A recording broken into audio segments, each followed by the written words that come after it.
Hey, Bob, tell me about the first time you received this. I heard this little story about it. The Phil Jones bass amp? When Well, it showed up.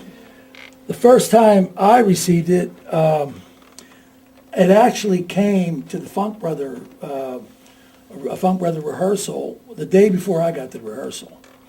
And that night I got a call from the road manager, and the setup guy was actually on the extension phone, so it was like a three-way call. And road manager said to me, he said, "Bob, what is this amplifier you got here? There's no way it can be a bass amp." I said, "Well, what do you mean?" "Yeah," it's the Phil Jones amp, right?" He said, "Yeah." I said, "Well, that's it." He said, "Nah." And the setup guy says, "No way, man, no bass amp. It can't be." So I said, "Well, just wait till I get there tomorrow, and you'll see. We'll check it out."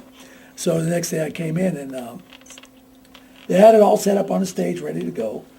But they were saying, every time I saw them that morning, the early when I came in, they would say, nah, it's not going to work.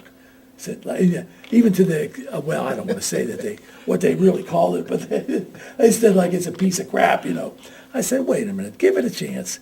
And when I wound this sucker up and threw it in the overdrive, turn it on, there was the biggest eyes and jaws dropping. They could not believe what was coming out of there.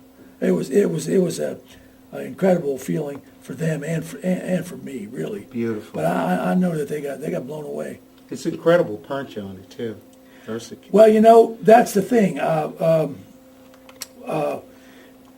Some of the guys in the band, because we have two drummers, the drummers made a comment to me about how they could hear every note clear as a bell, and it was tight and punchy, but yet still fat. Mm-hmm. And then sometimes the horn players usually sit behind me to the right of me, and a lot of the rooms we play are not acoustically treated for sound. You know, we might play in a ballroom in a hotel or something for some kind of private function, or even some of the older theaters where they don't have like the modern day theaters. And a lot of times you get this boom or something. Turn the bass down, blah, blah. And the horn players would say, "Well, I can't hear nothing you're playing, blah, blah." Well, I'll tell you what. After a couple nights of playing this, I had just about the whole horn section approach me individually, or maybe a couple of them at a time, and they couldn't believe the sound of it. We had the first three concerts I played. We did a tour on the East Coast with the Funk Brothers.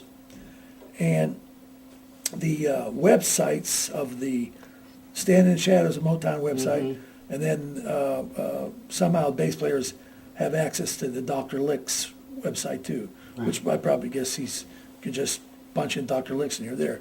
And Dr. Licks told me that after about three concerts that the email was coming from bass players, about over 24 bass players who saw the show in them first 3 days, and they were saying, "What's that amp? What's that amp? What is that?" And then I guess the one thing that really got me was my daughter. Mm-hmm. She came to see one of those first shows, and she said to me, she called after that. I saw her after the show. She says, "You know what, Dad?" She says, "I've never heard your bass sound so good." No, beautiful. I said, "Whoa," you know. I said, "You know," and right away I'm thinking, well, you know, it's the same bass player. And I'm thinking, well, you know, the truth of the matter is, I'm playing through a new amp. She says, "Well, what is it?" And I told her, and I said, "You can actually." She was so impressed. She said, "Well, I want to talk to this guy. I want to talk to him, to Phil." So I guess she did. She emailed Phil, and she was, and that kind of hit me because, you know, sometimes your family is the most critical. Right. You know, they have to say, "Well, hey, well, you know. Well, you didn't sound, we couldn't hear you," or something, or, you know. But boy, she when she said that, I said, "Whoa," you know. But naturally, you know, the musicians too. But it's great to know that you're playing through a piece of equipment that you know you can have the confidence in, and you know it's sounding good. You set it up to make it sound good on the stage with you, and it carries out into the audience. That's a great feeling, because the worst thing I think a musician can encounter is a bad sounding rig or you know, even whether it's in the studio or live, whatever. that affects your playing more than anything. Well, it's been a joy listening to you play today. Well, we had some fun, Al. Oh, yeah. One of the hottest dancers in the city. I'm just Yeah, looking right. I'm a dancer. I got sometimes music can be so involved. You need three legs to dance with. Well, for me, I was dancing on one leg, but I got two legs, but I was only dancing on one. If you can figure that out. But it was a pleasure hearing. If you bass players out there are thinking about something that will really help your sound, you need to be thinking about Phil Jones bass amp. I'm telling you. Yeah, most definitely. And